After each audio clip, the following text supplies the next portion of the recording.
الحمد للہ وکفا وسلام علی عبادہ الذین اصطفیٰ اما بعد۔ حاضرین و ناظرین، آج کے اس گفتگو میں اس وقت میڈیا میں سب سے زیادہ جو موضوع بحث بنا ہوا ہے وہ ہے بنارس کی گیان واپی مسجد۔ گیان واپی مسجد جس کے بارے میں ایک طبقہ یہ مشہور کرنے کی کوشش کر رہا ہے، بلکہ مشہور کر رہا ہے، اور عدالت تک معاملہ پہنچا اور عدالت نے اس مسجد کے سروے کے لیے ایک نرکشن کمیشن مقرر کیا، جو کمیشن کل اور آج اس کی تحقیقات کر رہا ہے۔ بہرحال تحقیقات کے نتیجے میں جو بات بھی سامنے آئے، لیکن اس سے پہلے ہم جائزہ لینا چاہتے ہیں گیان واپی مسجد کی تاریخی حیثیت کیا ہے۔ مشہور یہ ہے،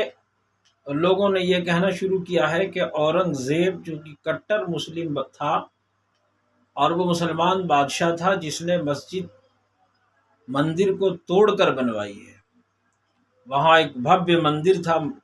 جس مندر کو توڑ کر اورنگزیب نے مسجد بنوائی۔ حالانکہ یہ سراسر جھوٹ تو یوں ہی لگتا ہے کہ اسی پریسر میں، بلکہ گیان واپی مسجد کے بالکل پڑوس میں کاشی وشوناتھ مندر موجود ہے۔ اگر اسے مندر سے دشمنی ہوتی تو وہ مندر کیوں چھوڑتا؟ خیر بہرحال یہ بات جتنا مشہور کی جا رہی ہے اتنا ہی غلط ہے۔ گیان واپی مسجد اصل اس کا نام جامع مسجد گیان واپی ہے۔ گیان واپی محلے کا نام ہے جس کے بارے میں روایتیں یہ ہے کہ گیان جو سنسکرت اور ہندی کا لفظ ہے جس کے معنی علم کے ہیں، اور واپی ایک باولی، ایک تالاب یا کنویں کو کہا جاتا ہے، یعنی وہ گیان کا تالاب ہے، گیان کا کنواں ہے، اس لیے اس پورے خطے کا، پورے احاطے کا اور محلے کا نام گیان واپی ہوا۔ مولانا عبدالسلام نعمانی مجددی رحمۃ اللہ علیہ جو اس گیان واپی جامع مسجد کے امام و خطیب رہے، ان کی ایک کتاب ہے آثار بنارس، اور اس میں کچھ تاریخی شواہد موجود ہیں اس کے کہ اس کا نام کیوں ہے گیان واپی اور اس مسجد کی تعمیر کب ہوئی۔ اس مسجد کی تعمیر کی تاریخ یوں تو بہت تلاش کے بعد بھی نہیں مل پائی، البتہ قرائن اور آثار سے یہ بات معلوم ہوتی ہے کہ وہ مسجد ہمایوں کے دور سے پہلے کی بنی ہوئی مسجد ہے، اس لیے کہ ایک بزرگ حضرت مخدوم شاہ طیب بنارسی رحمۃ اللہ علیہ، جن کی وفات 1632 عیسوی میں ہوئی، ان کے بارے میں یہ مشہور ہے کہ اکبر کے دور میں وہ موجود تھے، اور وہ جامع مسجد گیان واپی میں جمعے کی نماز ادا کر رہے تھے کہ امام نے اکبر بادشاہ کا خطبے میں نام لے لیا، جس کی وجہ سے حضرت بہت برہم ہوئے اور امام کو چاہا کہ ممبر سے نیچے اتار دیں، لیکن لوگوں کے کہنے پوچھنے کی وجہ سے کہ اکبر کو اگر معلوم ہوا تو اکبر ہمارے گھروں کو تاراج کر دے گا، اس لیے بہرحال وہ خاموش رہے۔ اس کے بعد پھر وہ دوبارہ وہاں نہیں گئے۔ اکبر کے زمانے میں جب دین الہی چلا، اکبر نے جو دین قائم کیا دین الہی کے نام سے، جامع مسجد گیان واپی بھی اس کا مرکز رہا اور وہاں اس کی سرگرمیاں ہوتی رہیں۔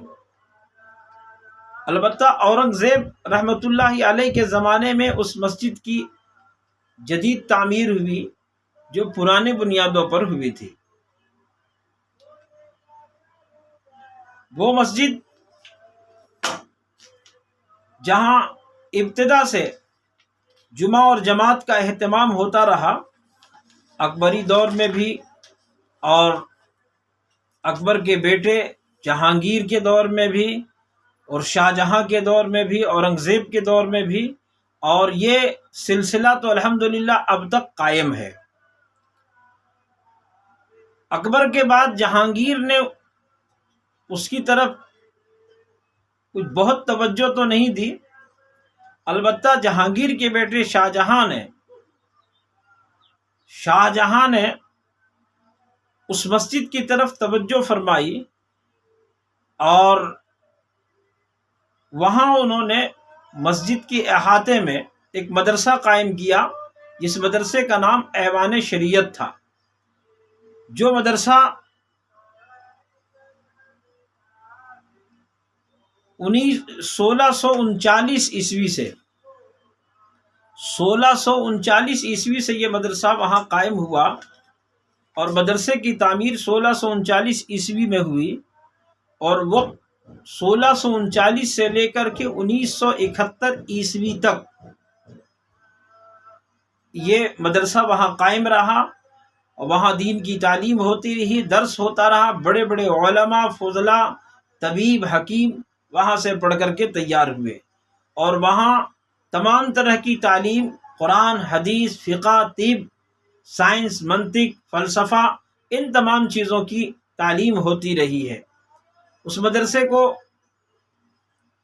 عام مسلمانوں کا تعاون بھی حاصل رہا۔ 1971 کے بعد یہ مدرسہ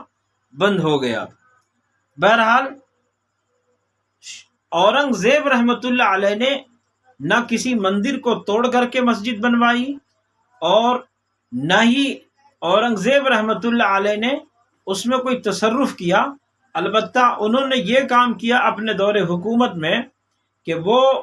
اس جامع مسجد گیان واپی کی تعمیر جدید کرائی ہے، نئی تعمیر کروائی، اور اس کی بنیاد وہی پرانی دیواریں پرانی بنیادوں پر تھی۔ رواداری کا جہاں تک معاملہ ہے تو رواداری کے معاملے میں آپ مسلم بادشاہوں کو دیکھیں کہ جو لوگ آج یہ شور کر رہے ہیں اور یہ باور کرانے کی کوشش کر رہے ہیں کہ وہ مسلم بادشاہ تھے جنہوں نے مندروں کو توڑا اور مندر کو توڑ کر کے مسجدیں بنائی، ان کو یہ معلوم ہونا چاہیے کہ اسی مسجد کے جسٹ بغل میں جو کاشی وشوناتھ مندر ہے وہ کتنا پراچین ہے، اور اس کو تعمیر کرنے والے کون لوگ تھے اور وہ کیوں باقی رکھا گیا۔ اس کا مطلب یہ ہے کہ ان مسلم بادشاہوں کو یہ بات ضرور ان کے دماغ میں تھی کہ ہم جس ملک کے بادشاہ ہیں، یہاں ہر مذہب کے لوگ رہتے ہیں، ہر طرح کے لوگ رہتے ہیں، مندر کی بھی ضرورت ہے، مسجد کی بھی ضرورت ہے، مدارس کی بھی ضرورت ہے، اور گروکل کی بھی ضرورت ہے۔ تو ان ضرورتوں کو مد نظر رکھتے ہوئے انہوں نے یہ کام کیا۔ جامع مسجد گیان واپی کے سلسلے میں ایک روایت یہ بھی آتی ہے کہ ایک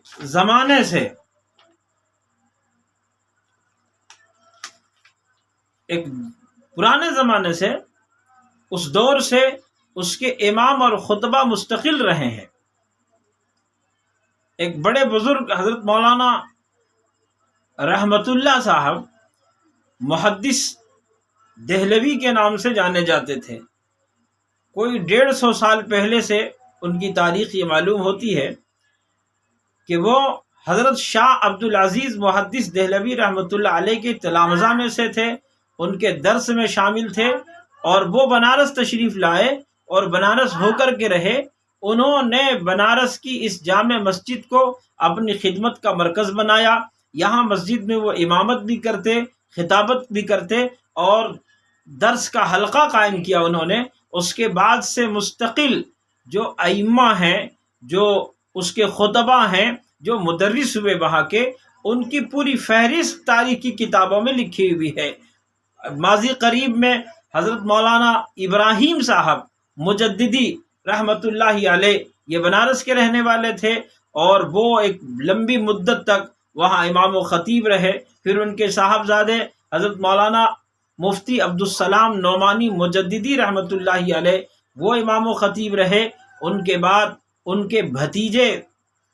وہ امام و خطیب رہے، اور پھر اس کے بعد ابھی مولانا مفتی عبدالسلام صاحب کے صاحبزادے حضرت مولانا مفتی عبدالباطن صاحب نعمانی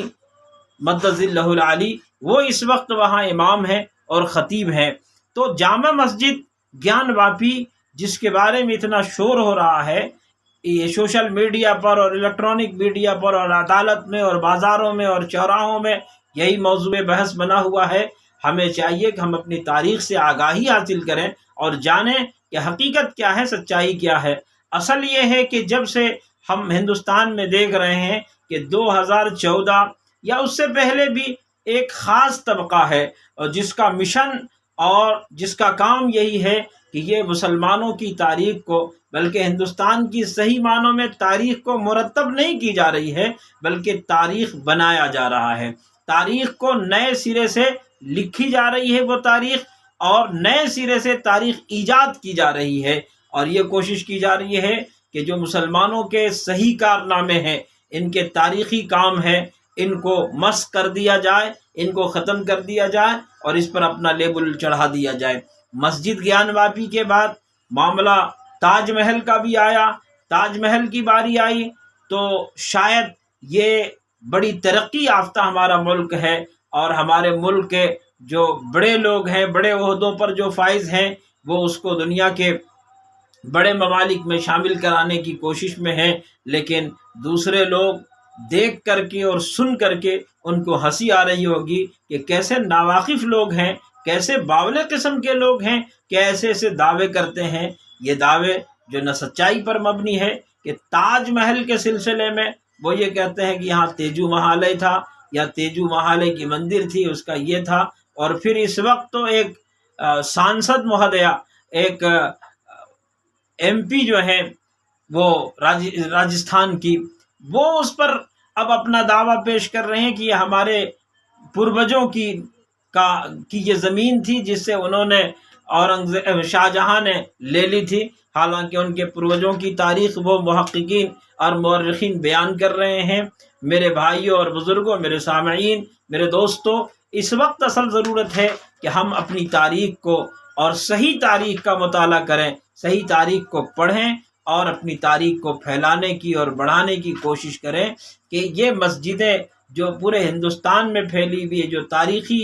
حیثیت رکھتی ہیں، یا اور بھی دوسری تاج محل کی باری ہے، قطب مینار ہے، جامع مسجد ہے اور دیگر مساجد ہے، متھرا کی مسجد ہے، یہ تمام مساجد کی جو تاریخی حیثیت ہے، اس حیثیت کو ہم پہچانیں، جانیں اور پڑھنے کی کوشش کریں، مطالعہ کریں، ہم اپنے بڑوں کی، اپنے بزرگوں کی تاریخ سے واقفیت حاصل کریں۔ ایک شاعر کا یہ شعر ہے کہ جس کو اپنے بزرگوں کی روایت نہ رہے یاد، جس کو اپنے بزرگوں کی روایت نہ رہے یاد، اس شخص کی لوگوں کوئی پہچان نہیں ہے۔ اس لیے